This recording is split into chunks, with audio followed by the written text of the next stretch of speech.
Before we get into the video, for those of you who have subscribed because of the game highlights, I'm going to move those to another channel because they keep getting blocked on this one. So the link to the other channel is in the description as well as the comment section. You can expect more of these kind of videos on this channel. I won't always use a static screen like this, but I wanted to get this one up quick.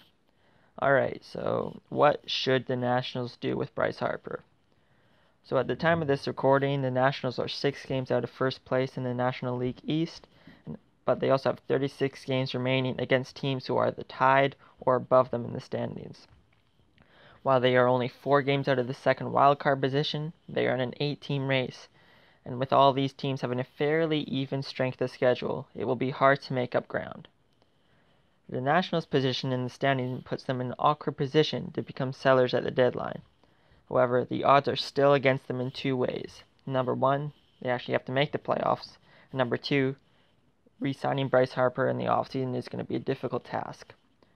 It also doesn't help that Scott Boras is Harper's agent, and he will almost certainly demand a $400 million contract right out of the gate.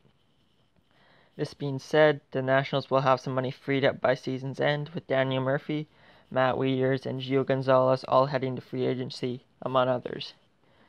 Although it won't be easy for the Nationals to persuade Harper to stay, it's also not easy to trade someone away who has given the Nationals some life after some terrible teams in the mid to late 2000s. Harper gave Nationals fans a chance of hope after seeing him hit 500-foot home runs in high school, with a brash confidence that the team so desperately needed. He was the chosen one, and while his career to this point has been a bit of a roller coaster, Nationals fans have really fallen for Harper. Harper made his debut as a 19-year-old, and with the Nationals being able to witness Harper grow up, it won't be easy to let him go.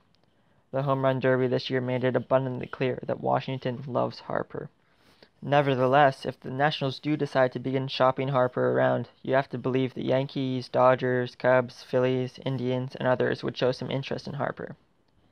For the Yankees, with Aaron Judge out for the next 3 weeks most likely, the acquisition of Harper would definitely pick up the Yankees lineup for the time being, and would keep them in the race of the division until he returns. With Boston currently 5 games up in the AL East, the Yankees will need to run the table to win the division and avoid playing a team like Oakland in the wildcard game. Just like any team would be reluctant to trade away prospects for a potential rental, the Yankees have as good of a chance as anyone to re-sign him in the offseason, and they have the prospects to deal for him.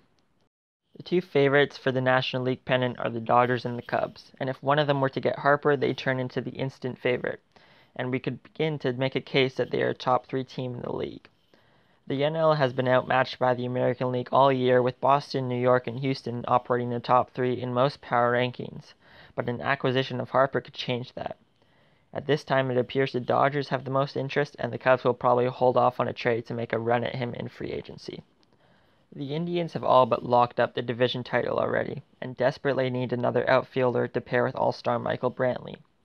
The Indians outfielders as a group are near the bottom of the league in terms of production, and an addition of Harper would balance their team to the point where we could begin to believe they could challenge the big boys of the American League.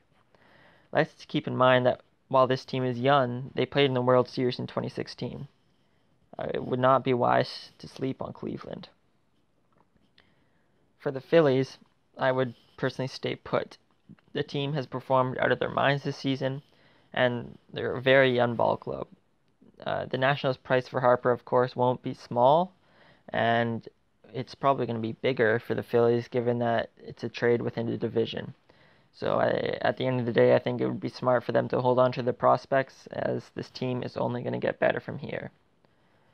The team that I don't think will go after Harper, but they definitely should, would be Seattle. At this point, I don't have many doubts that Oakland is going to catch Seattle for the second wildcard spot, and this could very well happen in the next few days. Robinson Cano is set to return on August 14th, and I would guess he would return to second base, with D. Gordon moving back to center field. Denard Span is currently manning left field for the Mariners, and while he has played quite well, hitting .286, Harper would add something to the lineup that Span simply does not possess. Harper would get a whole lot of protection in the lineup with Mitch Haniger, Nelson Cruz, and Robinson Cano, and with this protection we get a whole lot of pitches to hit. Again, I do not expect Seattle to do this, but they should. For a team that hasn't made the playoffs since 2001, I think the fans deserve a chance to see their team in the playoffs, and an acquisition like Harper would give them a shot. If I were to predict what the Nationals were going to do with Harper, I would say he'll stay put in Washington for the time being. At the end of the day, it is extremely difficult for an organization to trade a player that has such an impact on the team and city that Harper has, and the fans deserve a chance to watch him in the Nationals uniform for the remainder of the season. Alright, I hope you enjoyed this first podcast video kind of. I'll definitely be making more for you guys, and take it easy.